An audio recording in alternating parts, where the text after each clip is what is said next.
성경 말씀 같이 보시겠습니다. 오늘 말씀 누가복음 8장 19절에서 21절 말씀 신약성경 104쪽에 있습니다.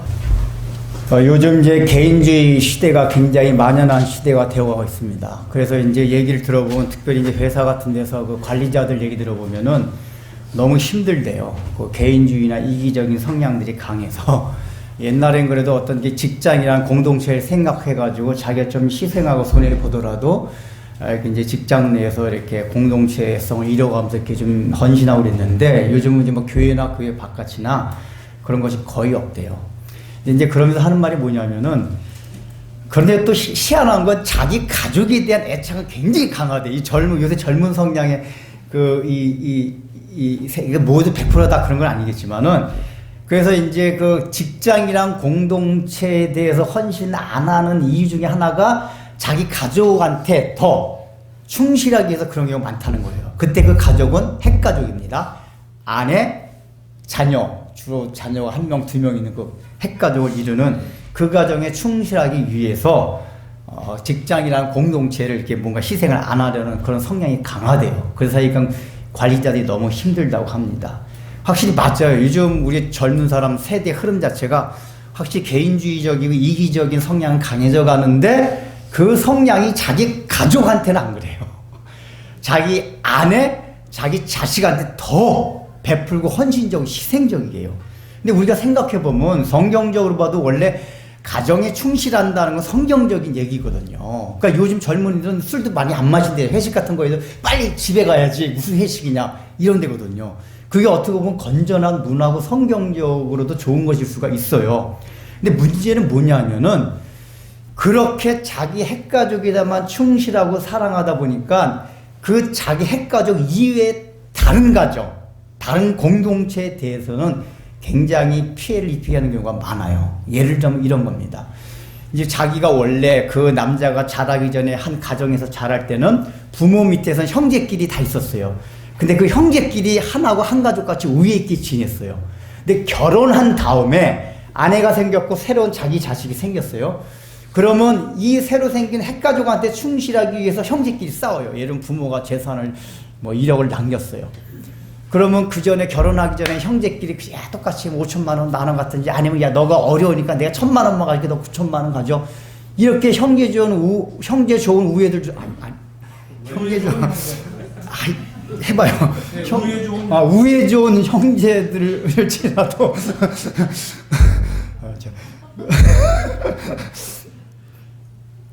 제가 이렇게 설교할 때 내용이 많아서 급해서 그래요. 그러니까 찌라도 결혼을 하면은 그게 깨지는 경우가 많아요. 그러니까 아내가 일단 무슨 소리냐고 왜 거기 9천만 원 주고 우리 1,000만 원 갖냐고 똑같이 5천만 원 나눠 가져야 되지. 근데 형 입장에서 볼 때 저 동생이 어려운데 근데 자기 아내를 사랑하고 자녀들을 사랑하다 보니까 그렇게 할 수밖에 없어요. 그렇게 되다 보면 동생네 가정하고는 이게 또 점점 멀어지고 서먹해지고 이게 이제 심해지면 싸우다가 그냥 서로 보지도 않고 이런 경우도 많잖아요. 그러니까 자기 가정에 충실하는데 자기 가정이 아닌 다른 가정에 대해서는 굉장히 피해를 보는 모순적인 상황에 처하게 된다 그 얘기예요. 원래 하나님이 성경적으로 볼 때 가정을 중요시 여기라 했으면은 내 핵가족 그 가정도 중요하지만 내 당장 가까운데 내 다른 형제 가정도 중요하잖아요. 같이 행복하고 같이 윈윈이 돼야 되는데 내가 여기 충실하다는 게 다른 가정에 피해를 입히게 되는 경우가 많아요. 그러니까 결국은 뭐냐면 오늘날 시대 속에서 가정에 충실하다는 얘기는 그냥 사실은 이기주의와 개인주의의 또 다른 현상에 지나지 않는다 그 얘기예요. 그러면서 사람들 난 가정에 충실하느라고 이 얼마나 좋고 건강하냐 건전하냐 이렇게 얘기를 한단 말이에요. 그러나 그렇지가 않아요. 왜냐하면 우리가 성경적으로 볼 때는 분명히 성경에서 가정에 충실하고 건전하라고 얘기하고 있지만은 그런 식으로 나타나지 않아요. 그래서 우리 오늘은 성경을 통해서 하나님께서 가정이라는 거에서 뭐라고 말씀하고 있는지 또 우리가 그걸 통해서 우리가 지금 살고 있는 핵가정뿐만 아니라 또 모든 다른 가정에까지도 하나님의 사랑과 피해가 보이지 않고 같이 행복할 수 있는 그런 방법이 무엇인지를 살펴보고자 합니다. 자, 오늘 본문을 보면은 우리가 너무 잘 아는 말씀이에요. 왜냐하면 모든 공관복음에 다 나와 있습니다. 공관복음에 다 나와 있다는 얘기는 굉장히 중요하다는 얘기예요. 모든 마태, 마가도가 다 썼기 때문에 중요하다는 얘기는 뭐냐면 성경에서 그만큼 가정에 대한 거잖아요. 그러니까 내용이 뭐죠? 우리 아이들을 위해서. 예수님이 지금 설교를 이제 막 말씀을 전하고 기적도 베풀고 하고 있는데 가족들이 찾아왔어요. 어머니 마리아와 동생들, 예수님 그 친동생 몇 명 있었습니다. 찾아왔어요. 찾아서 보려고 하니까 예수님 뭐라고, 그러니까 어떤 사람 와서, 주님, 저 가족들이 찾아왔어요. 아, 그러면 예수님, 그래, 알아서 잠깐만 기다려. 내가 이 설교 끝나고 보자. 뭐 이렇게 얘기를 한다든지, 뭐 상담을 하고서 이거 끝나고 보러 갈게. 이렇게 얘기를 하셔야 되잖아요, 정상적이면. 근데 그런 말씀 안 하시고, 누가 내 가족이에요? 이게 마가복음에 더 자세히 나와 있어요. 누가 내 가족이며 내 형제냐. 그러니까 지금 찾아온 육신의 그 마리아 어머니와 동생들 보고 누가 내 가족이며 내 형제냐? 그러면서 하시는 말씀이 뭐죠? 하나님 말씀을 듣고 하나님 말씀대로 순종하며 사는 사람이 내 어머니요 내 형제니라. 아, 이게 유교적인 개념으로 보면 저런 응? 이런 말이 나올 줄 예수님 그런 말씀을 하셨어요. 즉 분명히 성경에서는 가정을 굉장히 중요시 여겼는데 여기서 예수님이 가정이란 범위를 넓혀서 영적인 가족, 이게 지금 뭐죠? 하나님 말씀을 듣고 순종한 사람이 내 형제요 내 어머니라. 이거는 영적인 가족이란 말이에요. 이 가정의 범위를 넓혔어요. 그 예수님이 말씀하는 걸 보면은 꼭 육신의 가족보다 영적인 가족이 더 중요한 것 같이 느껴질 수 있잖아요. 일단은 그건 아니에요. 왜냐하면 예수님께서 오늘 이렇게 말씀을 하셨지만은 실제적으로 예수님이 30년 공생에 하기 전에 여러 가지 정황을 보면 아버지 목수래요. 아버지 요셉은 아버지 요셉은 일찍 세상을 떠났어요. 그래서 이제 예수님이 장남이니까 아버지를 배워가지고 이렇게 가정의 경제를 이끌어갔던 것 같아요. 그러니까 가정에 충실한 거예요. 예수님도 인성을 가진 이제 아들로서. 그리고 예수님이 십자가에서 달려 돌아가실 때 보면은 그 어머니 마리아를 보면 얼마나 마음이 비탄스럽겠어요. 예수님 십자가 못 박에 돌아가심까지 100% 인성, 100% 신성이시면 이걸 기억을 잘 하셔야 돼요. 그러니까 100% 인성이시기 때문에 그 어머니를 보면 얼마나 애잖아요. 한 번도 호감도 시켜드리지 못하고 맨날 따라한다 울며 그러다 마지막에 그 십자가에 죽는 아들을 보면 그 어머니 마음이 얼마나 찢어지겠어요. 그러니까 그 어머니 마리아를 보면서 제자 요한한테 부탁하잖아요. 보라, 내 어머니라. 이 얘기 무슨 얘기죠? 이제 내가 저기 하고 나면 너가 이 어머니를 너 어머니가 좀 보살펴라. 그 얘기란 말이야. 그러니까 예수님도 육신의 어머니, 육신의 형제를 안 챙긴 게 아니에요. 사랑하고 잘 챙겼어요. 그러니까 이걸 이제 이런 식으로 오해해가지고, 봐라, 예수님 육신의 혈통적인 가정 무시했지 않냐? 꼭 이단들이 그래가지고 가정 다 버리고 여기 들어오라. 혈통적인 이게 영적인 교회 가정이 중요한 거지 육신의 가정이 아무것도 아니다. 이단들이 다 그럽니다. 육신의 가정을 파괴시킨 건 다 이단이에요. 어디든지 어디 교회 가든지 막 육신의 가정을 막 아무것도 아니다 그러면 다 이단이에요. 예수님 그게 아니에요. 그게 아닌데 왜 이렇게 말씀하셨냐? 그 영적인 가족의 중요성을 강조하고 가르쳐주기 위해서 이렇게 말씀하신 거란 말이에요. 이 상황 속에서는 지금. 그리고 이제 조금 더 말씀을 드리게 되겠지만은 그 상황 자체가 사실은 이 동생들과 어머니가 찾아온 이유가 그냥 괴로운 게 아니에요. 마가복음에 보면은 예수님을 데리러 왔어요. 야, 너 그만 다녀. 마가복음 뭐라고 나오냐면은 나 집에서 소문을 들으니까 막 형이 막 미쳐서 돌아다니고 있대. 자, 네 아들 지금 마리아한테 맨날 네 아들 지금 미쳐서 돌아다니고 있다. 그러니까 예수님을 좋아하는 사람은 좋아했지만 극과 극이었어요. 그 당시에 많은 종교 지도자들이 예수님에 대한 나쁜 소문을 내가지고 예수 미쳐서 돌아다닌다. 그러니까 집에서 마리아와 그 동생들이 들어보니까 지금 그 아들 형 막 예수님이 막 미쳐서 돌아다니는데 창피해. 형님 좀 제발 좀 그 미쳤다는 소리 좀 듣지 말고 그냥 여기 와서 그전같이 목수일하면서 그냥 우리 같이 지냅시다. 그러려고 데리러 온 거예요 지금. 누가복음에 기록이 안 됐지만은. 그러니까 지금 예수님을 데리러 온 육신적인 가족의 상태는 어떤 상태였냐? 예수님을 믿지 않는 상태였다 그 얘기예요. 아직까지 마리아도 그렇고 예수님 동생은 물론 나중에 다 믿어요. 예수님. 그렇지만 지금 이 상태에서는 예수님을 믿지 않는 상태였었어요. 그러니까 믿지 않는 상태를 얘기하는 거예요. 믿지 않는 상태와 구별하여 그래도 너희들 내 말을 듣고 나를 구주로 믿고 있는 너희들, 사실은 여기서 말씀을 듣는 너희들뿐만 아니라 오고 오는 세대 가운데서 하나님의 말씀을 듣고 예수님을 구주로 영접해서 예수님을 말씀을 듣는 사람들, 모든 너희들 뭐와 비교해서 예수님을 아직까지 메시아로 믿지 못하는 그 사람과 비교해서 강조해서 드리다 보니까 이렇게 됐다, 그 얘기예요. 그걸 전제하고 알아들으셔야 됩니다. 자, 그러면은 예수님께서 지금 왜 영적 가족 이걸 강조하셨을까? 우리는 이제 이걸 하면서 뭘 알아야 되냐면은 오늘 이 본문이 8장에 있잖아요. 씨 뿌리는 비유 뒤에 있어요. 그러니까 이게 사건 순서적으로는 꼭 이 뒤에 있었던 게 아닌데, 누가는 지금 이걸 기록할 때 씨 뿌리는 비유라는 말씀 뒤에 이걸 배치시켜 놨어요. 누가의 의도가 있단 말이에요. 왜 그럴까? 그걸 알아야지 전체적인 맥락이 이해하게 돼요. 씨 뿌리는 비유를 우리가 계속 살펴봤는데 뭐에 대한 설명이 나오겠죠? 하나님 나라의 특징을 설명하는 게 씨 뿌리는 비유였었어요. 8장 전체가 하나님 나라에 대한 걸 얘기하는 거라고 했어요. 근데 그 특별히 씨 뿌리는 비유에서는 하나님 나라의 어떤 특성을 말한다고 했죠? 하나님 나라의 은닉성. 하나님 나라는 신비하다, 그 얘기예요. 말해줘도 보여줘도 보지 못하고 들려줘도 듣지 못하고 설명해도 이해하지 못하는 하나님의 나라 신비, 그걸 다른 말로 말하면 하나님 나라의 은닉성, 숨겨져 있다, 그 얘기예요. 그런데 숨겨져 있지만 나중엔 옥토가 돼서 많은 열매를 맺듯이 결국은 이 하나님의 나라 비밀이 다 벗겨지고 계시가 되고 너희가 알게 된다. 이게 씨 뿌린 부위에서는 옥토밭이 맺은 열매라고 해서 100배 열매. 이게 뭐야? 굉장히 확장이 커진다, 그 얘기예요. 이게 뭐죠? 하나님 나라의 점진적 확장성. 용을 한다면 그렇단 말이에요. 하나님 나라의 은닉성, 하나님 나라의 점진적 확장성. 은닉돼 있지만 점진적으로 확장되어 와서 너희한테 다 보여주게 돼 있다. 근데 그 하나님 씨 뿌리는 비유에서 말씀하신 하나님 나라 특징이 오늘 이 본문에 그대로 담겨져 있다 이거예요. 그러니까 예수님이 이 어머니와 이 동생들이 찾아왔을 때 그 사건 이렇게 말씀하신 걸, 이걸 누가가 딱 예수님 말씀하신 의도를 듣고 이 씨 뿌리는 비유에 대한 아주 적절한 아주 극명적인 이게 케이스고 예시가 된다. 그래서 누가가 그걸 배치시켜 놨단 말이에요. 그러면 어떻게 하나님 나라의 은닉성과 이 점진적 확장성이 오늘 이 사건에서 드러나고 있느냐? 자, 일단 보세요.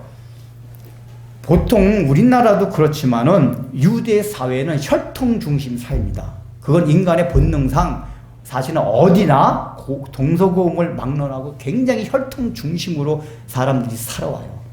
그래서 혈통 중심을 하다 보니까 시족자끼리 싸우고 전쟁이 일어나고 막 이런 여러 가지 일들이 많단 말이에요. 근데 지금 예수님이 말씀하시는 게 뭐죠? 영적 가족의 혈통 중심의 가족보다도 이 본문 상황 속에서는 듣는 사람 입장에서도 예수님이 그럼 말이 누가 내 형제며 여러분, 이게 마리아랑 아마 예수님 동생들이 뒤에서 진짜 기가 막혔을 거예요. 진짜 형이 미친 거 맞네. 아마 그렇게 생각했을 수도 있을 거예요. 아니, 누가 내 형제며 내 어머니냐? 여러분 실제로 그걸 들었다고 가능해봐요. 듣는 사람들도 뭐 저런 사람이 다 있어? 그러면서 영적인 가족에 대해서 얘기했단 말이에요. 이게 그 당시 이 말씀을 듣는 사람들에게 도저히 이해가 안 되는 말씀이라 그 얘기예요. 숨겨진 신비예요. 예수님이 그 당시 영적 가족이 왜 중요한지 아니? 아무리 설명을 해줘도 이해할 수 없는 게 영적 가족에 대한 얘기란 말이에요. 이게 영적 가족이 사실 하나님 나라에 대한, 조금 이따 설명드리겠지만 일단은 가족의 의미를만 생각해도 이 사람들이 영적 가족이란 개념은 그 당시엔 아예 생각 못하는 은닉되어 있는, 숨겨진, 보아도 보지 못하고 들어도 듣지 못하는 게 영적 가족이란 말이에요. 그래서 하나님 나라의 은닉성을 지금 말씀해주고 있는 게 영적 가족에 대한 얘기예요. 그런데 이제 예수님이 궁극적으로 아직까지 설명을 안 하고 있지만은 나중에 이제 사도행전을 보면 나오는데 예수님이 말씀 너희들 아직까지 이해는 못하고 있지만 은닉되어서 이게 하나님 나라의 신비라서, 이 영적 가족의 신비라서 너희가 모르지만은 사실은 말이야, 너희가 혈통 가족을 벗어나서 영적 가족으로 가족이 확산되면 어떤지 아니? 그 열매가 얼마나 커지는 줄 아니? 지금 너희들은 혈통이란 요 가족에만 매여 있지만 이제 이 복음의 씨앗이 들어가게 되면 너희가 혈통적인 가족만 가족으로 여기는 게 아니라 분명히 남이었는데도 불구하고 혈통적인 가족과 같은 그 애정과 정성과 사랑을 가지고 그 사람들도 사랑하는 내 가족같이 여기는 그런 세상이 와 하나님 나라가 확장이 된다. 가족이 확장된다. 그게요. 혈통적인 가족이 얼마나 확장되는 줄 아니? 그게 바로 하나님 나라가 물론 전진적 확장되어 간다. 그 얘기예요. 그 대표적인 케이스가 실제로 초대교회에 일어난단 말이에요. 그러니까 하나님 나라라는 이 특성이 확장되어 간다는 게 두드러지게 보이는 게 어떤 개념에서 가장 먼저 일어나냐? 가족의 확장이 가장 먼저 일어나요. 자, 여러분들 씨 뿌리는 비유에서 옥토밭이 100배 열매를 맺는다 그랬잖아요. 근데 열매가 뭐라 그랬죠?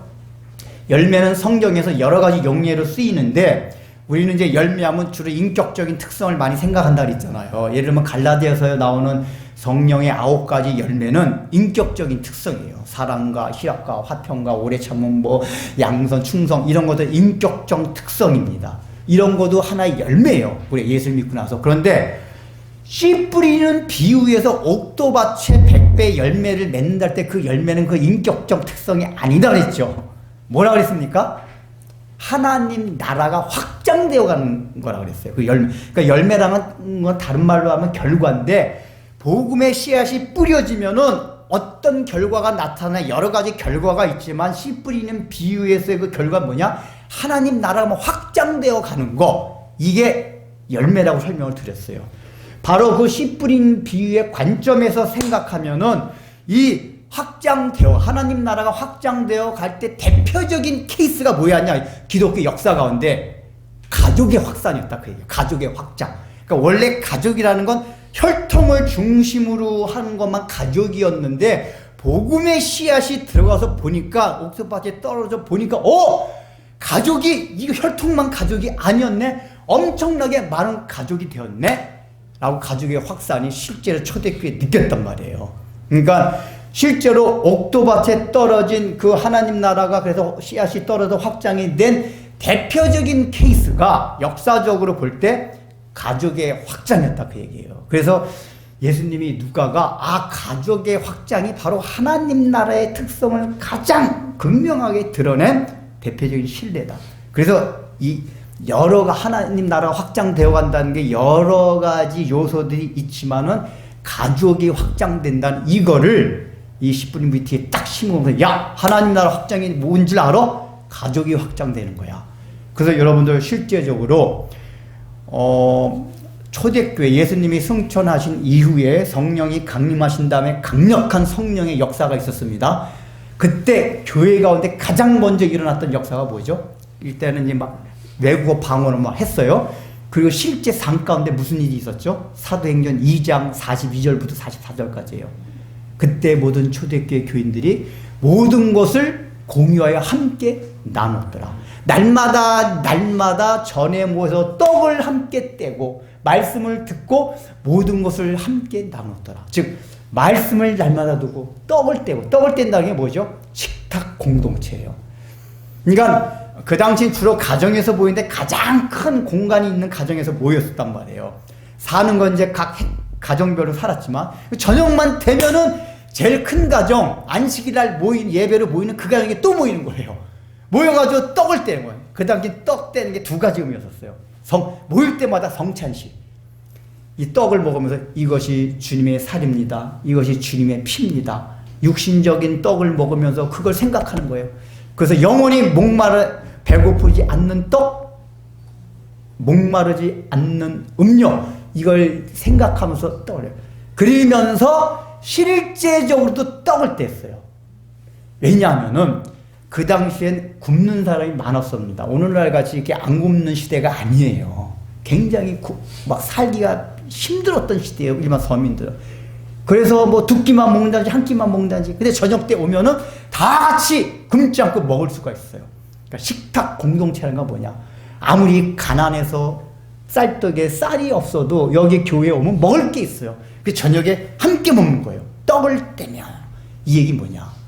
모든 걸 함께 나누다. 그래서 실제로 그때는 또 그것뿐만 아니라 있는 사람이 헌금을 해서 없는 사람한테 돈이 흘러가게 하고, 그래서 학자들은 원시 공산사회라고 그래요. 그거를 자동으로 일어나. 이 공산주의는 강압적으로 한 거지만은 자원에서 일어난 원시 공산사회. 돈 있는 사람이 헌금해서 또 그 돈을 없는 사람한테 흘러가게 하고, 즉 모든 것을 함께 나눴단 말이에요.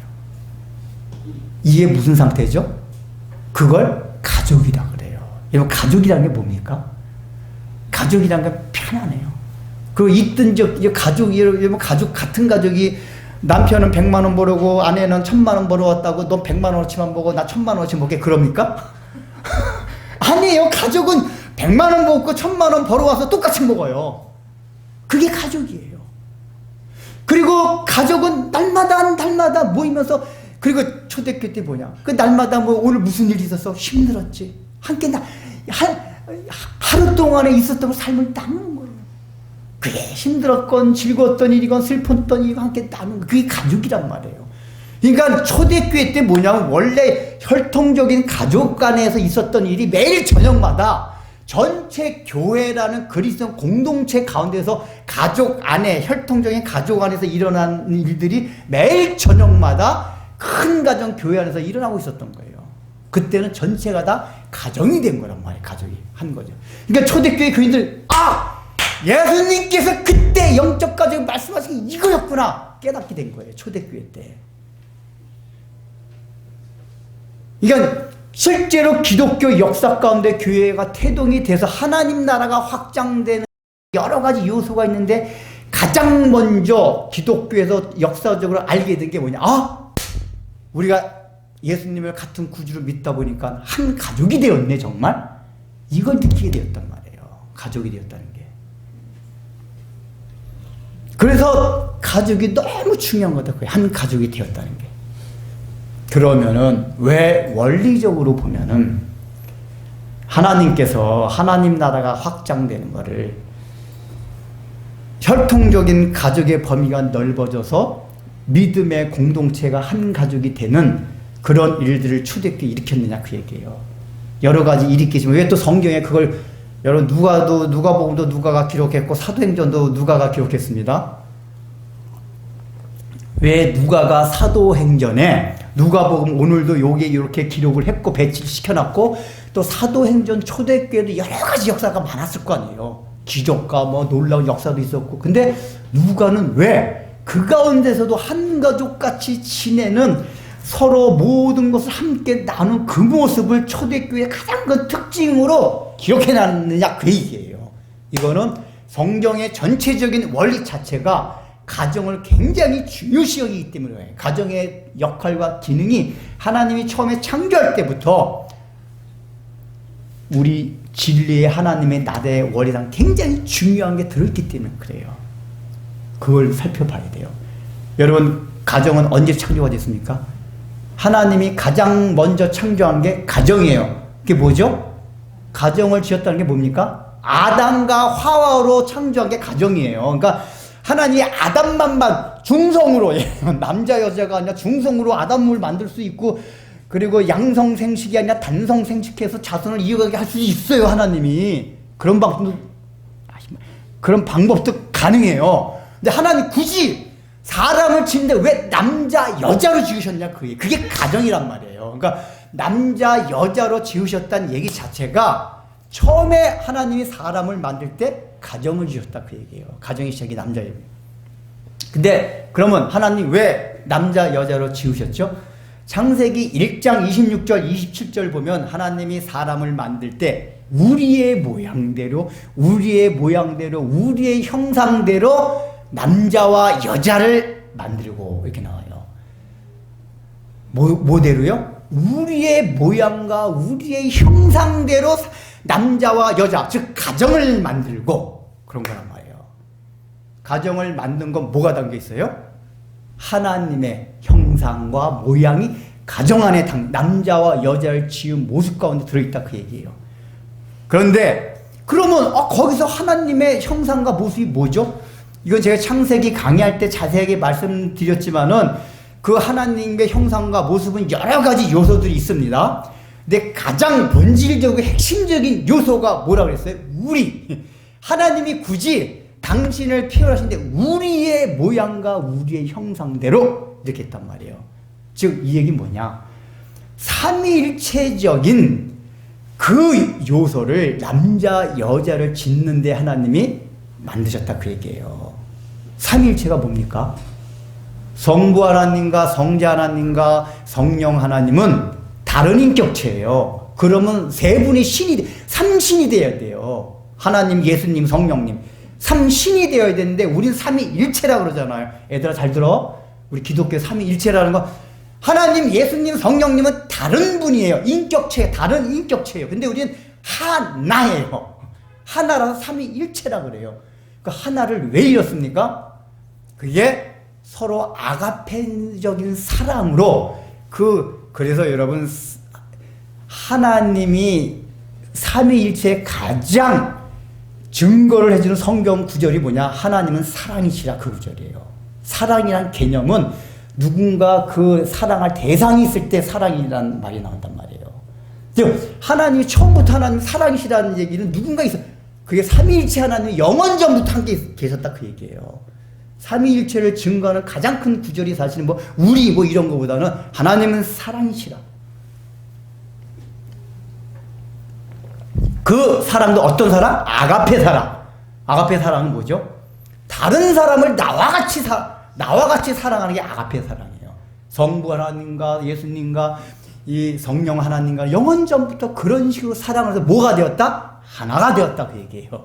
수단과 방법은 아가페 사랑, 세 분의 인격자, 그래서 하나가 되었어요. 그게 삼위일체란 말이에요.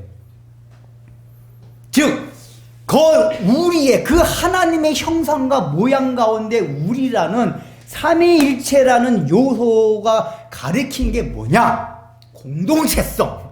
너와 내가 다른 인격체지만 다르지만 우리는 하나다. 어떻게 돼서 아가페적인 사랑을 함으로써 하나가 되는 존재다. 이게 가정이고 남자 여자로 지음받은 이유다 그 얘기예요. 그래서 처음에 아담이 그랬잖아요. 하와 지었을 때 뭐라고 표현했습니까? 내 뼈 중에 뼈요 살 중에 살이로다 그렇게 얘기했어요. 그 뼈 중에 뼈요 살 중에 살이다는 얘기 나다 그 얘기예요. 분명히 아담일 때 하와는 다른 인격체예요. 야 너 나와 다른 사람인데 너는 나야. 그게 뼈 중에 뼈요 살 중에 살이다 그 얘기예요. 근데 여러분 아담이 타락한 이유로 가장 첫 번째 그것제 창세기 할 때 많이 있는데 가장 첫 번째 범죄 그게 뭐죠? 책임 전가를 했잖아요. 아담아 너 왜 이거 먹었느냐? 뭐야 그게? 선악과 먹었느냐? 그러니까 이놈이 뭐라 그랬어요? 제가 줘서 먹었어요. 하와가 줘서 먹었어요. 여러분 이게 표면상은 책임전가인데 원리는 뭐죠? 이 하와가 남이 되었어야지. 원래는 하나였었어요. 하와 준 건 내가 준 거 내가. 하와는 나니까. 근데 제가 줘서 먹었어요. 이게 책임전가지. 나타난 양상으로는 책임전가지만은 원리적으로는 뭐냐? 하와가 이제 남이 되었다고 해요. 다 남이 되었어요. 제가 줘서요. 책임전가.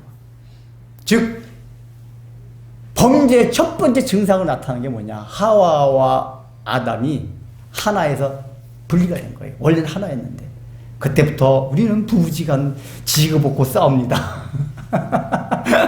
역사 이래로 남자와 여자 싸우고. 자, 그럼 봐요. 가정을 주신 근본적인 이유와 목적이 뭐라고요? 공동체성의 회복.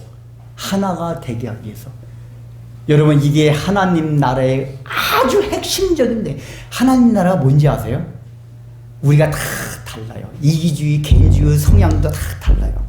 근데 우리가 예수를 믿고 내가 죄인임을 고백하고 꺾이고 순종하게 되면 나중에 그런 것이 꺾여가지고 너 다른 사람을 나와 같이 사랑하는 아가페 사랑을 점점점점 하게. 그게 점점점점입니다. 처음부터 우리가 무슨 아가페 사랑을 해요. 우리가 원수만 보면 저 새끼 죽여야지 우리 다 이런 존재인데 다른 사람을 나같이 사랑해요.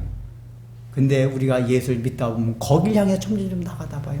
그게 육신적인 가족에부터 시작해서 그 범위가 넓어져서 교회 뭐 다 그래. 그래서 다른 사람을 나같이 생각하는 그 사랑이 생기면서 뭐가 돼요? 하나가 돼요. 하나가 되는 공동체. 온전한 공동체에 이른단 말이에요. 즉 가정을 하나님이 처음부터 창조하실 때 남자와 여자로, 다시 말하면 가정을 만드신 이유가 뭐냐? 공동체성이 있다고 얘기해요. 공동체성을 해봐요. 네만 알지 말라고 얘기해요. 다른 사람도 나같이 사랑하고, 그래서 온전한 하나가 되라고 얘기해요. 그래서 원래 우리가 영적 가족을 떠나서 육신적인 우리가 가정도 부부가 될 때는 하나가 돼야 돼요. 부부가 하나가 돼. 그래서 하나님이 그 하나가 되는 의미로서 육체적 정신 완전히 하나가 되는데, 이게 기도 성경적으로 보면 부부 안에서는 성적인 그것도 아름답게 표현해요. 아가서가. 왜 그러냐? 그게 하나가 되는 과정, 육체적으로 하나가 되는 과정일 때 아름답게 표현한 거예요. 하나가 되는 거기 때문에. 원리가. 하나가 된 게 그만큼 중요하다 그 얘기예요. 그리고 사람들이 이게 확실히 이게 신앙을 떠나서 가만 생각해 보면은 굉장히 이제 이기적인 사람들 있잖아요. 아 진짜 다른 사람에 대한 배려 전혀 없는 사람, 아 타고나게 그런 사람이 있어요. 그러니까 타고나기도 조금 다른 사람의 배려도 있고 사랑도 있는 사람이 있는데, 어떤 사람은 진짜 이기적인 사람도 있어요. 근데 그 이기적인 사람들이 그나마 다른 사람에 대해서 사랑을 이렇게 하고 희생을 하기 언제인지 아세요? 어떤 사랑하는 여자를 만났을 때, 사랑하는 남자를 평생 이기적으로 살다가 어느 날 갑자기 어떤 여자 눈에 탁 들어와요.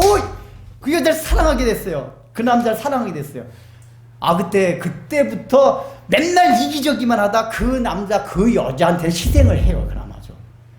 그게 내용상 에로스적인 사랑인 망정, 이기적이고 자기만 알던 사람이 그나마 다른 사람에 대해서 아가페까지는 아니더라도 조금의 사랑을 베푸는 게 남자 여자를 사랑했을 때예요. 그러니까 하나님이 남자 여자를 만드신 이유가 있어요. 안 그러면 타락하면 맨날 지만 알고 있는데, 그나마 처음으로 야 내가 그래도 살다 보니까 다른 사람을 위해서 내 희생도 해주고 배려도 할지 되는데, 절대 양보한 사람이 아닌데 사랑하는 여자를 위해서 좀 양보하게 되네. 조금 이제 사람이 무슨 태가 난단 말이에요. 거기다가 그렇게 좀 희생과 해서 맞춰서 결혼했어요. 자식을 낳아봐요. 더 희생적이 돼요. 그죠? 특히 여자분들은. 물론 어떤 남자들은 자식하고 먹는 거에 싸우는 사람이 있대요. 근데 아니에요. 우리가 부모가 되면 아무리 내가 보통 때는 탐식, 식탐이 많아도, 식탐 많은 사람은 맛있는 거 있으면 남이 먹고 푹 먹어요. 그런 사람들조차도 자식하고 있을 때 침을 꾹꾹 넣으면서 꾹 참아요. 저도 그러거든요. 내가 맛있는 거 배고파 죽겠어. 진짜 제가 맛있는 거 좋아하는 게 있거든요. 까꿍이가 먹거나 집사람 먹으면 참아요. 참아요. 많이 먹어. 아빠 배불러. 그래서 자식을 낳으면 그나마 조금 다른 사람에 대해서 희생하고 사랑하고 이렇게 생겨요. 그게 하나님이 남자 여자로 만들어놔서 그래요. 단성으로 만들어놨으면 맨날 이기주로 살았을 거예요. 자기 혼자만 알고. 양성으로 해서 그렇게 사랑했을 때 조금으로 결혼해서 아이를 낳고 그러다 보니까 사랑이 생겨서 그거 한단 말이에요. 그래서 가정이라는 걸 주신 이유 자체가 뭐냐? 공동체성의 회복인데, 하나님 나라의 본질이 무엇이냐 하면은 공동체성이 회복이 돼서, 아담화가 원래가 하나였잖아요. 내 뼈 중에 뼈요 살 중에 살이로다. 그런 것처럼 그게 회복되는 거예요. 아담과 하와의 후예들인 우리 인류 모두가 다 각자 달라요. 뭐 혈통도 다르고 민족도 다르고 다 달라요. 그래 맨날 싸우고 치지볶고 전쟁하고 그러는데, 그 분열되고 다 나뉘었던 인류가 아담화가 하나였던 것처럼 온전히 하나가 되는 거, 공동체성이 회복되는 거, 이게 하나님 나라다 그 얘기란 말이에요. 하나님 나라의 본질이, 우리 하나님 나라 가면 이렇게 무의도식하고 놀고 먹고 띵딱띵딱거리면서 이런 걸로만 많이 생각해요. 맞아요. 띵까띵까 행복하긴 한데, 그 행복이 어디서 오는지 아세요? 우리 모두가 하나가 할 때 사실 행복해져요. 우리 모두 하나가 될 때. 그게 하나님 나라가 회복된다는 건 사실은 여러 가지 요소가 있지만 그 공동체성, 아가페 사랑을 통해서 나만 알던 인간들이 다른 사람을 배려하고 사랑하고 희생하면서 하나가 돼가면서 공동체에서 이뤄가는 거. 그게 가정에서도 그렇고 교회에서도 그렇고 그게 하나님 나라의 본질이란 말이에요. 그래서 하나님 나라를 얘기해놓고 이 신뢰를 여기다 누가 끼워놨다 그 얘기예요. 가정에 대한 게 하나님 나라의 특성을 잘 드러내는 거기 때문에. 그러면은 이제 가정을 딱 드러났으니까 그렇다. 그러면 영적 가족이 되기 위해서는 어떻게 되냐. 일단은 예수님이 조건을 말씀하셨어요. 그죠? 영적 가정의 범위가 확장되는 겁니다. 씨 뿌리는 비유에서 옥토 받칠 때 100배 열매를 맺는 거예요. 그래서 실제적으로 초대교회에서는 그런 일도 있었어요. 막 가족들이 막 온 교회가 다 하나가 되었단 말이에요. 그러면 오늘날 우리도 그렇게 해야 되잖아요. 자, 여러분 영적 가족입니까? 아닙니까? 아멘? 아멘. 와, 아멘! 좋습니다. 아멘인데 우리가 실제적 삶 가운데 정서에서 보면 아니에요. 여러분 솔직히 까놓고 말합시다. 우리 교우가 여러분들 육신적인 혈통같이 느껴져요? 육신적인 가족같이 느껴집니까? 저만 해도 저는 그래도 상당히 여러분들 생각할 때 우리 가족감은 느껴지긴 하는데 100%는 아닌 것 같아요. 그래도 제가 한 80%? 그냥 여러분 굉장히 사랑합니다. 제가 일일이 하진 않아도 아주 사랑해요. 다 안아주고 싶어요. 진짜예요. 근데 가만 생각하면 100%? 물론 하나님이 육신에 가서 돌아보라고 했기 때문에 책임감이 있기 때문에 일단 자기 가족부터 순서상 그렇게 해야 되는데 자기 가족을 돌아보지 않으면 악하다 그랬단 말이에요. 그러니까 육신적인 가족을 챙겨야 돼. 근데 내가 목사라서 그런 걸까? 뭐 그렇긴 하는데 어쨌든 간에 여러분들도 그런 마음이 다 있냐 그 얘기예요. 육신적인 가족만큼 내 자식만큼 저 형제 보면 다 양보해. 맛있는 거 있다가도 저 형제 보는데 내가 안 먹고 양보해주고 싶고 그래요? 그러니까 우리가 실제적으로는 말로는 머리는 영적인 가족이다 하는 걸 알고 있는데 지금도 그러니까 왜냐 지식적으로는 신비가 아니에요. 이게 왜냐 우리는 오랫동안 신앙생활하고 이런 얘기 많이 들어왔잖아요. 이 당시 사람들 이게 신비였어요. 영적인 가족이라는 게. 그러나 오늘날에는 우리에겐 이게 지식적으로는 신비가 아니에요. 근데 아직까지 신비해요. 어떤 면으로? 정서 면으로 실제 삶 가운데 신비해요. 어떻게 영적 가족이, 어떻게 교인들이 육신의 가족과 똑같이 될 수가 있어? 라는 정서와 우리의 삶 가운데 가치들이 있단 말이에요. 원래는 그렇게 돼야 되는 거예요, 원래가. 그렇게 되려고, 목사님 이게 말이 됩니까? 그 신비해요, 아직까지. 그게 말이 돼요? 그게 신비라는 거예요. 아직까지 우리한테 신비해요. 설명해 줬는데도. 초대교회 때 이루어지는 거 바라보라 그 얘기예요. 그러면은 왜 우리가 실제적으로 영적인 가족이 되지 못하냐 그 얘기예요. 일단 여러분 영적인 가족이 된다면 어떤 게 있어야 되죠? 여러분 가족하면 떠오르는 이미지가 뭡니까? 편안해요. 쉼이 있어요. 그리고 가족 안에 들어가면 자기의 흉금을 마음대로 털어놓잖아요.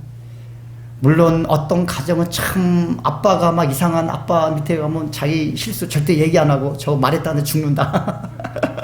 그러나 원래 가정이라는 거는 실수와 허물도 용서가 되고 괜찮다. 또 직장이나 사회에서 힘들고 스트레스 받았던 것들이 가정 안에 들어오면 스트레스가 녹아지고 방구도 마음대로 끼고 굉장히 릴렉스하게 편해지는 거예요. 네, 여러분이 영적 가족도 그럽니까? 내가 교회 가면 우리 성도를 만나면 너무 편안하고 삶에서 지치고 힘들어하는 것들 다 저기 되고 내가 세상에서는 이거 얘기하면 저 흉이 돼. 세상은 자기 흉 얘기하면 안 됩니다. 그거 갈고 넘어져요. 언젠가는 그거 너 그때 그 얘기했지 뭐 딱 가지고 있다가 결정적으로 정신들 봐요. 말 한마디 뭐 해놓으면 그거. 그래서 우리가 사회에서나 함부로 자기 실수나 자기 아킬레스건을 노출을 못 시켜요. 근데 교회는 가정이란 말이에요. 교회 와서는 자기 흉, 실수, 나 머리 돌대가리야. 이런 것도 너무 편안하게 좋기. 그래, 돌대가리. 야, 너나 나나. 뭐든지 다 여기 와서는 아무 거리낌 없이 털어놓을 수 있는 것이 교회란 말이에요. 그게 가정이에요. 근데 그게 오늘날 교회가 그렇습니까? 안 그렇습니까? 안 그래요. 그 얘기는 가정이 안 됐다는 얘기예요. 우리 교회는 그걸 추구하려고 노력은 해요. 그러나 우리 교회도 뭐 아직까지 아니에요. 노력은 하지만 그 가정이 갖는 특성들을 갖고 있냐 그 얘기예요. 여러분, 가정 안에서는 전 내향적, 뭐 이렇게 교회 안에 뭐 할 때 전 성격이 내향적이라서요. 뭐 이런 얘기를 많이 하거든요. 여러분, 가정이 성격이 내향적이냐 외향적이냐 그게 관계 있습니까? 물론 내향적인 사람들이 가정 안에서 말은 적게 할 수 있어요. 그런데 나는 내향적이라서 오늘 집에 안 들어갈래 이런 사람 있어요? 없어요. 아무리 내향적이라도 저녁 때 되면 집에 집구석에 들어가요. 거기가 집구석일 만큼 들어가요. 집구석이란 얘기는 이제 스트레스 받아. 뭔가 그래도 저녁 되면 집에 들어가요. 이렇든 저렇든. 그리고 성격 좀 안 맞는다고 떠납니까? 물론 요즘은 그러니까 그게 비성경적이에요. 성격 안 맞는다 금방 이혼하고 아주 그 비성경적인 얘기들이에요. 그러나 우리가 일반적으로 알고 있는 전통적인 가정은 일단 부부부터 좀 안 맞아도 맞추려고 노력을. 왜요? 깰 수가, 가정이라는 건 깨면 안 되기 때문에. 깨면 안 된다는 의식이 있기 때문에 어떻게 서로 맞춰보려고. 이게 사회에서는 절대로 안 맞춰요, 우리가. 우리가 어떤 인간들인데요. 근데 그나마 가정 안에 들어서는, 왜냐? 가정은 내가 평생 함께 살아야 될 사람. 예. 평생 함께 살아야 될 사람. 우리는 영원히 함께 살아야 될 사람. 그러니까 이 일반 혈통적인 가정은 평생 함께 살아야 될 사람이기 때문에 참아요. 맞춰요. 거기다가 부부가 아니라 자식이에요. 자식이 아무리 자기를 안 맞아. 너 이 새끼 오늘부터 끝! 나가! 이런 부모 있어요? 옛날에 이상한 아버지 그런 사람이 너 호적 깔르자. 그런 자기 마음에 안 드는 딸인데 마음에 안 드는 남자랑 결혼한다고 막 우리 옛날 목사님 그랬어요. 결혼식에도 안 갔대요. 그래서 그 딸이 그냥 한 맺혀져가지고. 그러나 또 우린 자식들은 부모가 꺾이잖아요. 꺾여서 그냥 마음에 안 들어도 그냥 이렇다 해도 그리고 살아가요. 근데 여러분, 우리 영적인 가족이라면은 일단 우리는 평생 살아갈 사람들이 아니라 어떻게 살아가요? 영원히 함께 살아갈 사람이에요. 근데 마음에 안 든다고 뛰쳐나가요? 나 오늘 아는 집에 안 들어갈래? 이 바보 멍충이에요. 영원히 함께 할 적인데. 그러니까 교회 안에서 남 성격이 내 성격이라서 상처받아가지고 여러분 가정에서 상처를 받습니다. 상처를 받지만 그래도 회복이 돼요. 물론 이제 요새 점점 가정의 기능이 떨어져서 가정 안에서도 상처받고 회복이 안 되는 그런 경우도 자꾸 일어나긴 하지만 우리가 일반적으로 생각하는 가정은 오해와 상처가 있다 하더라도 또 시간이 지나다 보면 이라쿵저라쿵 해가지고 다시 회복되고 상처도 다시 이게 다듬어지고 다 이렇게 돼요. 이게 왜 그래요? 내 가정 함께할 사람들이라는 의식이 있기 때문에 그렇다는 얘기예요. 근데 여러분들 과연 교회 안에서 그런 마음들을 갖고 있어요? 전 내향적이라서요. 거기 몸이 참 내향적. 말 안 하고 있으면 돼요. 내향적이라도 자기 가족 보면 좋아요. 그냥 보고만. 난 내향적 말은 잘 못하는데요. 그냥 얼굴 보고 있으면 좋아요. 그게 아무 상관이 없단 말이에요. 그러니까 우리가 이런저런 얘기를 한다는 얘기는 아직까지 영적 가족이라는 의식이 안 된 거예요. 영적 가족은 다 신비예요. 아직까지 우리한테는. 그렇게 돼가야 돼요. 우리가 육신적인 가족이 갖는 특성을 영적 가족 안에도 가져가야 된단 말이에요. 근데 왜 영적 가족이 안 되느냐? 이제 그걸 살펴보려고 그래요. 예수님이 지금 여기 영적 가족이 되는 조건을 뭐라고 말씀해 주셨죠? 하나님의 말씀을 듣고 행하는 자가 내 가족, 내 어머니와 내 형제니라 그랬단 말이에요. 즉 조건은 뭐죠? 하나님의 말씀을 듣고 행하는 자예요. 자, 그러면은 이 조건을 얘기하면 우리가 영적 가족이 될 수 있을 것 같아요? 없을 것 같아요? 힘들 것 같아요. 왜냐하면은 말씀을 듣는 것까지 되는데 말씀을 듣고 행하는 거? 아, 난 말씀을 듣고 행하지 못하는 것 같은데? 이게 말씀을 듣고 순종하는 거잖아요. 왜냐? 순종이라는 사람은 10% 순종, 말씀을 듣고 10% 순종하는 사람도 있고, 어떤 사람은 50% 순종하는 사람도 있고, 어떤 사람은, 우리 100%는 없습니다, 아직까지. 뭐 80% 순종하는 사람이 있어요. 근데 예수님이 그 퍼센테이지 얘기는 안 하셨어요. 그럼 도대체 몇 프로 순종해야지 가족이 되는 거야? 우리가 기계적으로 생각하면 그럴 수 있어요. 자, 여러분들, 자, 말씀을 듣고 행하는 사람, 요건을 갖췄습니까? 못 갖췄습니까? 만약 이게 100%다, 그러면 우리 다 가족이 못 돼요. 근데, 여기서 말씀을 듣고 행한다는 건 뜻은 뭐냐? 아까 제가 서두에서 말씀을 드렸잖아요. 예수님의 가족들이 왔을 때 이걸 대비해서 이 말씀을 하셨다고 그랬잖아요. 근데 그 예수님의 육신적인 가족들이 어떤 상태였다고요? 예수님의 메시아인 줄을 몰랐어요. 예수님의 설교를 동생들도 들었겠죠? 요한복음에 보면 예수님 그 혈육 동생들이 그런 얘기예요. 아, 형님, 그 맨날 뭐 형님 보니까 형님이 메시아라는 걸 은근히 말씀해 주시는 것 같고, 뭐 기적도 베풀고, 예수님 동생도 예수님 기적 베푼 거라고 다 알아요. 아, 그러지 말고 맨날 이 갈릴리 어디 막 그냥 쭈구리한 데만 다니지 말고 저 유대 예루살렘 수도 사람들 많이 모인 데 가가지고 짱 하고 하십시오 좀. 동생들이 그런 얘기를 해요. 요한복음 7장에 뭐 그런 얘기가 나와요. 그러니까 이 얘기 뭐냐면 예수님의 친동생들도 예수 설교도 듣고 기적도 봤다 그 얘기예요. 근데 메시아는 받아들이지 않은 거예요. 예수님 친동생들도. 즉 메시아가 아니라 잘못 신비예요. 이 예수님 친동생들 예수님이 신비인 거예요. 이 동생들에 대비해서 하나님의 말씀을 듣고 받아들인다. 이 얘기 뭐죠? 메시아로 받아들인 걸 말한 거란 말이에요. 지금의 이 예수님의 혈육 가족들은 예수님을 메시아로 안 믿는 상태예요. 받아들이지 않은 상태예요. 근데 그 대비해서 이 얘기를 하셨다는 얘기 뭐야? 말씀을 듣고 행한다는 얘기 뭐야? 첫 번째, 하나님의 말씀을 듣고, 여러분 요한복음에 보면 너희를 향한 하나님의 뜻은 이것이니 뭐라고 했습니까? 예수를 보는 자마다 하나님의 아들을 믿는 자가 믿는 것이 하나님의 뜻이라고 했어요. 그러니까 우리를 향한 하나님의 가장 첫 번째 뜻은 뭐냐? 기계로 율법주 10계명 요건 지켰냐 요건 안 지켰냐 이게 아니라 가장 첫 번째 하나님 말씀 지키는 거 예수를 믿는 거예요. 예수를 구주로 받아들이는 게 하나님이 우리에게 원하시는 가장 첫 번째 말씀은 첫 번째 순정이에요. 마음문을 열고 내가 예수님을 구주로 받아들이겠습니다. 그 신비 같지만 그걸 이해하려고 노력해 보겠습니다. 마음을 열고. 자, 그런 차원에서 생각한다면 우리는 1차 조건에 합격됩니까? 안 됐습니까? 여기 모인 여러분들은 거의 대부분 다 예수님을 구주로 영접을 했어요. 그럼 1차 여건에 합격이 된 거란 말이에요. 예수님 가족이 될 수가 있어요. 자, 그런데 뭐가 또 남았냐? 예수님이 말씀하시는 거 계속 들어보면은 예수님의 말씀을 듣고 행한다는 가운데 하나님의 나라를 설명해 주면서 그것이 하나님의 통치 아래 들어간다는 걸 예수님의 공간복음과 요한복음을 계속 설명해 주세요.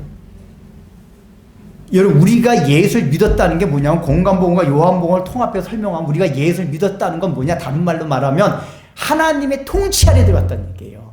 그러니까 예수를 믿는 그 순간 하나님의 통치 아래 딱 들어가서 시작이 되는 거예요. 그러면서 하나님의 통치가 내 심령과 내 삶 가운데 점점 넓어지는 거예요. 그러니까 하나님의 나라는 다른 말로 말하면 뭐냐? 바꿔서 환원해서 얘기하면 하나님의 통치를 받는 거예요. 그러니까 우리는 하나님의 나라를 공간적인 개념, 무슨 생명나무 있고, 금은보화 있고, 이런 공간적인 개념으로만 생각을 한단 말이에요. 물론 공간적으로 좋은 것이긴 하지만은 가장 하나님 나라의 첫 번째 특징이 뭐냐면 하나님의 통치를 받는 것이에요. 그러니까 사실은 금은보화, 생명, 뭐가 있어서 좋은 게 아니라 하나님의 통치를 받으면 굉장히 행복하게 돼 있어요. 사실은.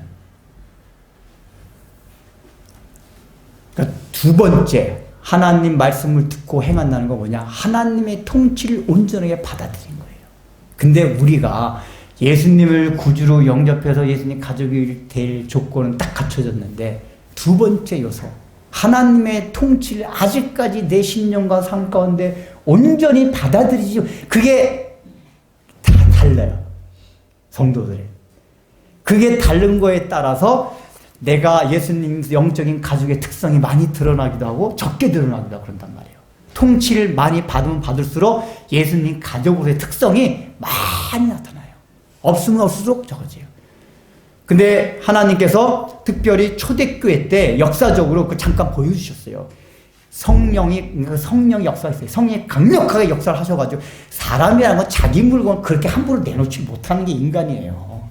조금 뭐 이렇게 생색은 내서 좀 도와줄게 이러지만은 자기 전 재산을 싹 줘요? 아, 이거 불가능해요. 이것뿐만 아니라 초대교회 때 보면은 재산의 유무뿐만 아니라 모든 삶의 모든 것, 내가 공부 잘하고 머리가 좋아요?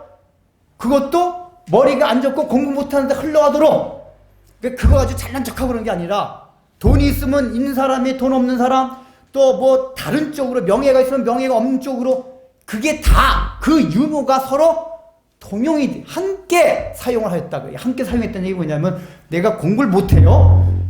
그러니까 세상에 나서 공부 못하고 찌구리 받는데 그런데 교회 가니까 공부 못해도 공부 잘하는 것 같이 느껴져요. 막 내가 엄청나게 공부 못하고 머리도 막 세 살이 돌게 가래 맨날 이런 소리인데 교회 가면은 내가 엄청나게 머리 좋은 사람 같고 공부 잘하는 것 같아요. 내 대학을 떨어졌는데도 대학을 붙은 것 같아요. 이게 삶이 흘러가고 함께 나눴 초대교회에서는 그게 있었다 그 얘기예요. 그러니까 육신적인 재산, 물질만 나눈 게 아니라 삶의 모든 있는 것이 서로 함께 공유하고 나눴다 그 얘기란 말이에요. 이게 하나님 나라고 초대교회 때 역사적 잠깐 그런 일이 있었어요. 그리고 실제로 로마가 기독교로 공인하기 전까지는 예배도 가정별로 드렸습니다. 대부분 가정교회에서 실제로 가정교회였고 그리고 그때는 초대교회 모습이 이 가정에 있는 특성이 교회 안에 그대로 다 있었어요. 근데 그게 로마 제국이 기독교를 공인하고 국교되면서부터 사라지기 시작했어요. 그러면서부터 근데 그 국교로 됐으니까 예배당도 크게 짓고 이제 대형 집회, 대형으로 모이고 그러면서 초대교회에 있었던 가족으로서의 갖는 교회의 특성이 없어지기 시작했어요. 이거 오늘 생각해보세요. 예배만 딱 드려봐요. 예배만 딱 드리면 편한지 아세요? 예배 딱, 로마 제국 때 예배를 드려 나가야 돼요. 세례받고. 안 그러면 뭐 관료로 다 나갈 수가 없단 말이에요. 국교기 때문에.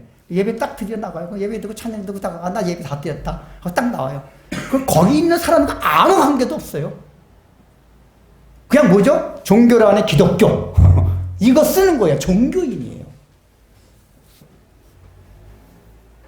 이게 그러니까 그게 물론 국교화 된 게 또 하나님 나라의 섭리상 또 이렇게 범위가 퍼져나가는 그런 측면도 있지만 어떤 면에 있어서는 굉장히 또 기독교가 내용상으로 쇠퇴한 그런 측면도 있어요. 네, 이러던 것이 이제 종교계에 일어난 다음에 한 200년쯤 지나고 나서 경건주의 운동이라는 게 났어요. 왜냐하면 교리가 굉장히 중요한데 교리만 가지고 사람들이 막 싸우다 보니까 냉랭해졌어요. 화속화되기 시작했어요. 그래서 독일 할레 대학을 중심으로 해서 경건주의 운동들이 진젠도록 백작이나 슈페서 같은 사람들에 의해 가지고 그때 뭐냐 초대교회에 있었던 실질적인 그런 운동이라 했다. 그래서 일어난 게 소그룹 운동이에요. 소그룹. 12명씩 모이자. 예수님 제자 12명씩 12명씩 모이자. 뭐 7명씩 모이자. 그때부터 소그룹 운동이 시작되는 거예요. 그래서 소그룹 운동이라는 게 뭐냐? 가정 같은 교회 특성을 만들어 다시 살리기 위해서 제도적으로 구조적으로 만든 게 소그룹 운동이란 말이에요. 그 여러분 소그룹에 그래서 참여하셔야 돼요. 소그룹이 중요한 거예요. 예배만 들고 싹 가면 안 돼요. 그래서 소그룹이 그게 중요한 거예요. 그런 걸 통해서 너와 내가 한 가족이라는 의식들이 연대되어지고 심화되어 간다는 거예요. 예배만 딱 드리고 그런 의식이 없었어요. 소그룹을 들으면서 그 사람의 어려운 얘기도 듣고 고민도 듣고 뭐 이런저런 얘기 듣고 막 그러다 보면 저 형제가 참 너무나 지금 힘들겠구나 이런 여러 가지 생각하면서 내 가족이요 내 형제요 자매라는 의식들이 들어온단 말이에요.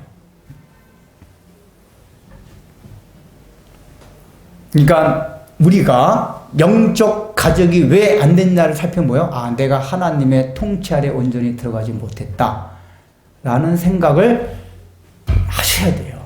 통치 아래 들어가는 건 뭐죠? 나를 꺾는 거예요. 그게 다른 말로 하면 그게 성화라고 하잖아요. 그 원래 우리는 개인적으로 구원을 받고 성화까지도 개인적으로 이루어가는 자기 뜻을 꺾고 굽히고 자기를 부인하고 자기를 내려놓고 자아를 내려놓는 거. 근데 여러분 성경이 말하는 궁극적인 목표는 그게 아니에요. 그것까지만 얘기하면 불교식게 될 수도 있어요. 불교도 자기를 부인하는 이런 물론 이제 엄밀하면 또 다릅니다. 불교에서 자기를 비워놓는다는 얘기는 진짜 비우는 거예요. 그러니까 우리가 기독교에서 말하는 자기를 비워놓는 거는 비워만 놓는 게 아니라 거기가 그리스도 채워지는 거예요. 그게 명상과 묵상이 다른 점. 명상이라는 건 비우는 거예요. 묵상은 비우는 게 아니라 하나님의 말씀 채우는 거예요. 근데 채우려면 자기 게 있으면 못 채워지니까 자기 걸 빼내는 거예요. 자기 걸 빼내는 게 궁극적인 목표가 아니라 묵상은 하나님의 걸 채우기 위해서 자기 걸 빼내면 돼야 되거든요. 근데 명상, 이방 종교에서 말하는 명상은 그냥 자기 걸 비우는 거예요.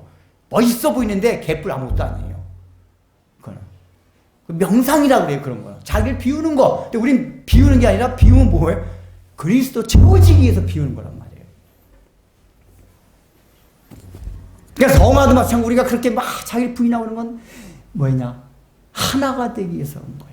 그래야지 하나가 되고 다른 사람을 사랑할 수 있단 말이에요. 자기를 꺾고 부인하지 아니하고 어떻게 다른 사람을 사랑하겠어요? 어떻게 다른 사람과 하나가 되겠어요? 그래서 우리가 신앙생활로 자기를 쳐서 복종시키는 이런 것들이 필요한 거예요. 이게 된 것만큼 다른 사람을 사랑하고 다른 사람을 내 가족같이 생각할 수 있는 마음의 여유들이 생긴다 그 얘기예요.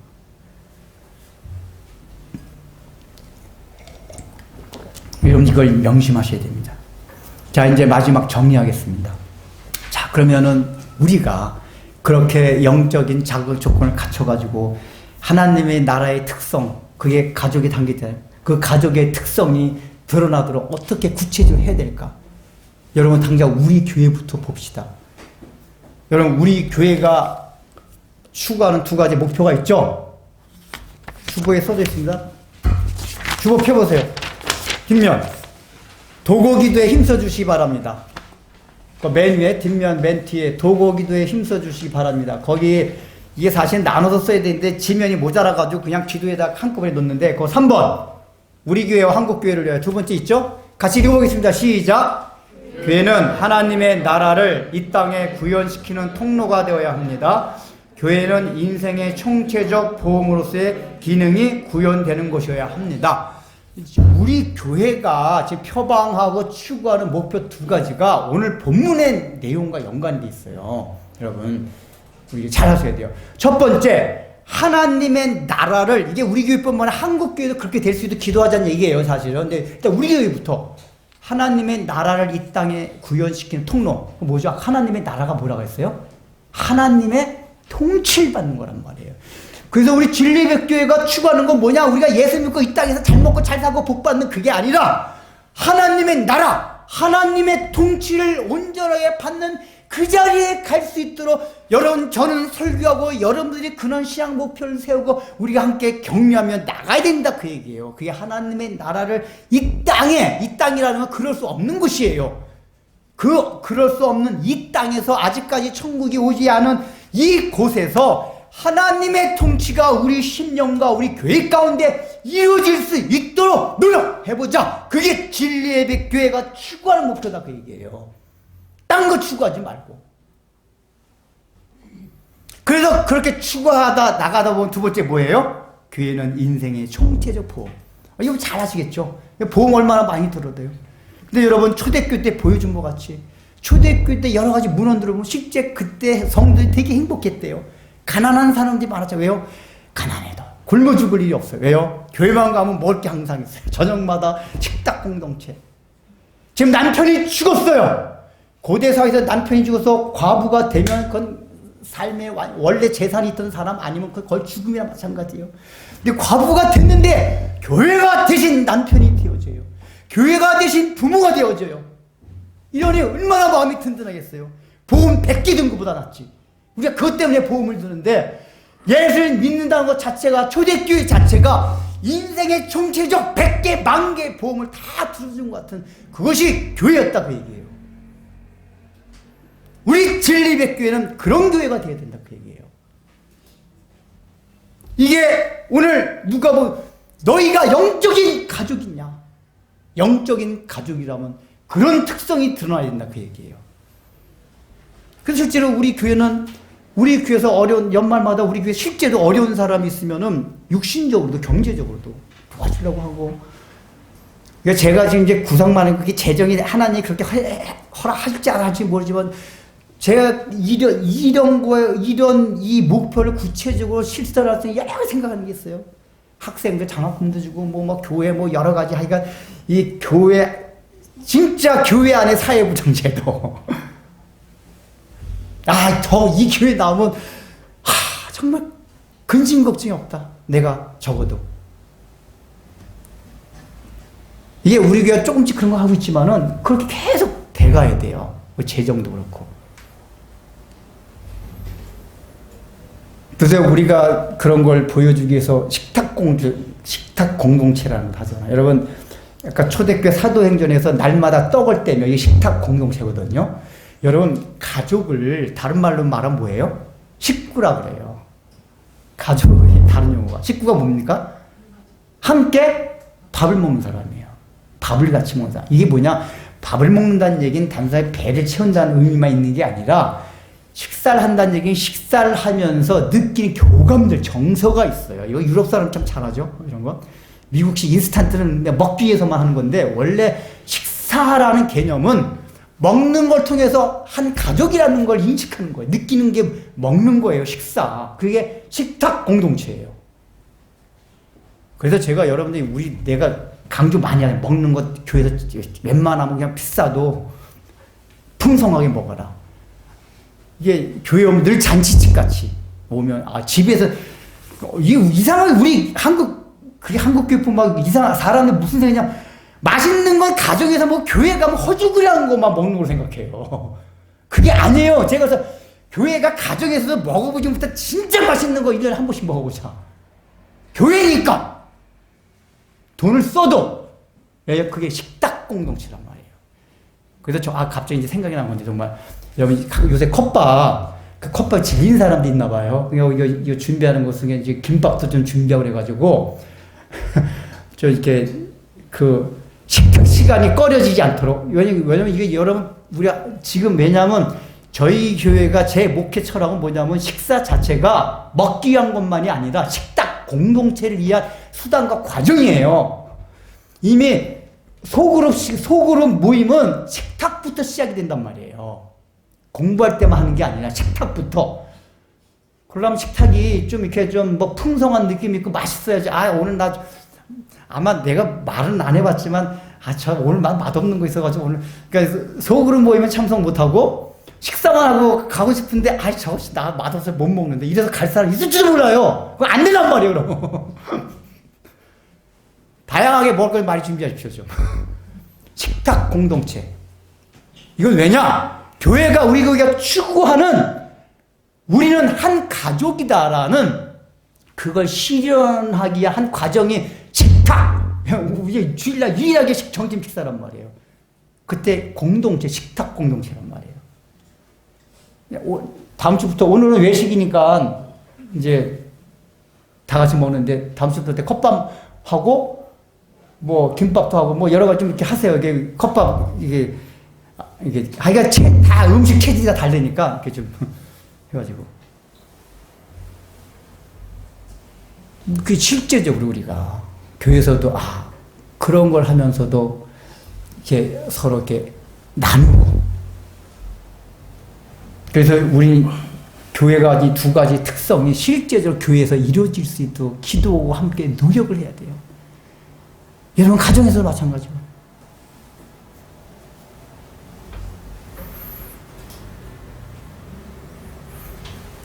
뭘 할 게 더 있는데 그냥 여러분 원래 제가 교회를 뭐로 지으려고 그런지 아세요? 원래가 한우리 교회라고 지으려. 원래 남해내랑 모일 때 그 교회가 우리 교회가 아니다. 그냥 예배드리면 공동체다 하고서 한우리 공동체라. 한우리 공동체.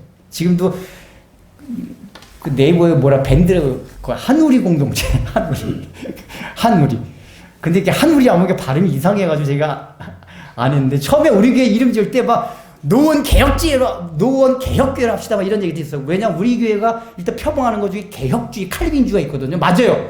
우리 교회는 교리적으로 칼빈주의를 따르는 교회입니다. 그거 알아야 돼요, 여러분들. 우리 교회가 교리상은 칼빈주의, 개혁주의를 따르는 교회입니다. 근데 제가 왜 뭐 노원 개혁교회 이렇게 안 했냐면, 칼빈주의, 개혁주의만 하다 보면은 화석화가 돼요. 냉랭화가 돼요. 이게 종교개혁 역사가 나온단 말이에요. 그래서 경건주의 운동이 났단 말이에요. 그래서 제가 한우리 하려고 그러다 한우리 너무 발음이 한우리, 그래서 저 더 포괄적인 진리의 빛교회를 한 거예요. 진리의 빛, 더 포괄적이기 때문에. 그래서 여러분, 이제 우리 교회가 추구하는 걸 알고서 우리 주보의 나이가 한번 우리가 외치고 설교 마치게 하겠습니다.